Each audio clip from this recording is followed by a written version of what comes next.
Jérémie, chapitre 42.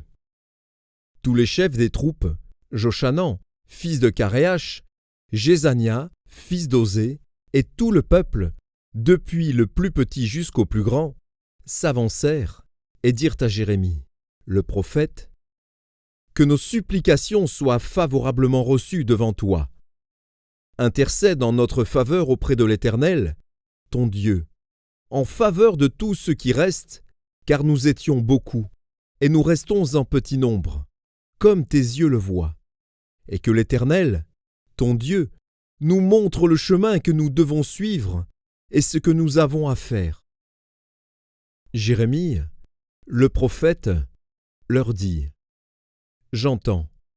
Voici, je vais prier l'Éternel, votre Dieu, selon votre demande, et je vous ferai connaître, sans rien vous cacher, tout ce que l'Éternel vous répondra. » Et ils dirent à Jérémie, « Que l'Éternel soit contre nous un témoin véritable et fidèle, si nous ne faisons pas tout ce que l'Éternel, ton Dieu, te chargera de nous dire. Que ce soit du bien ou du mal, nous obéirons à la voix de l'Éternel, notre Dieu, vers qui nous t'envoyons, afin que nous soyons heureux, si nous obéissons à la voix de l'Éternel, notre Dieu. » 10 jours après, la parole de l'Éternel fut adressée à Jérémie.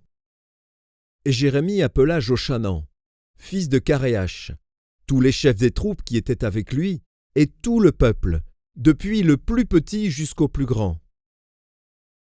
Il leur dit, « Ainsi parle l'Éternel, le Dieu d'Israël, vers qui vous m'avez envoyé, pour que je lui présente vos supplications. Si vous restez dans ce pays, je vous y établirai et je ne vous détruirai pas.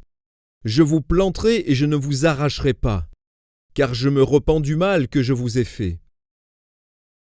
Ne craignez pas le roi de Babylone, dont vous avez peur. Ne le craignez pas, dit l'Éternel, car je suis avec vous pour vous sauver et vous délivrer de sa main. Je lui inspirerai de la compassion pour vous, et il aura pitié de vous, et il vous laissera demeurer dans votre pays. Mais si vous n'obéissez pas à la voix de l'Éternel, votre Dieu, et si vous dites « Nous ne resterons pas dans ce pays », non, nous irons au pays d'Égypte, où nous ne verrons point de guerre, où nous n'entendrons pas le son de la trompette, où nous ne manquerons pas de pain, et c'est là que nous habiterons. Alors écoutez la parole de l'Éternel, reste de Juda. Ainsi parle l'Éternel des armées, le Dieu d'Israël. Si vous tournez le visage pour aller en Égypte, si vous allez y demeurer, l'épée que vous redoutez vous atteindra là au pays d'Égypte. La famine que vous craignez s'attachera à vous là en Égypte, et vous y mourrez. Tous ceux qui tourneront le visage pour aller en Égypte, afin d'y demeurer, mourront par l'épée, par la famine ou par la peste, et nul n'échappera, ne fuira, devant les malheurs que je ferai venir sur eux. Car ainsi parle l'Éternel des armées, le Dieu d'Israël. De même que ma colère et ma fureur se sont répandues sur les habitants de Jérusalem, de même ma fureur se répandra sur vous, si vous allez en Égypte.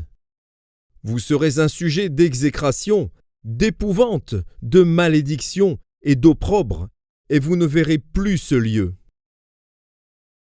Reste de Juda, l'Éternel vous dit, n'allez pas en Égypte, sachez que je vous le défends aujourd'hui. Vous vous trompez vous-même, car vous m'avez envoyé vers l'Éternel, votre Dieu, en disant, intercède en notre faveur auprès de l'Éternel, notre Dieu. Fais-nous connaître tout ce que l'Éternel, notre Dieu, dira, et nous le ferons. Je vous l'ai déclaré aujourd'hui, mais vous n'écoutez pas la voix de l'Éternel, votre Dieu, ni tout ce qu'il m'a chargé de vous dire. Sachez maintenant que vous mourrez par l'épée, par la famine ou par la peste, dans le lieu où vous voulez aller pour y demeurer.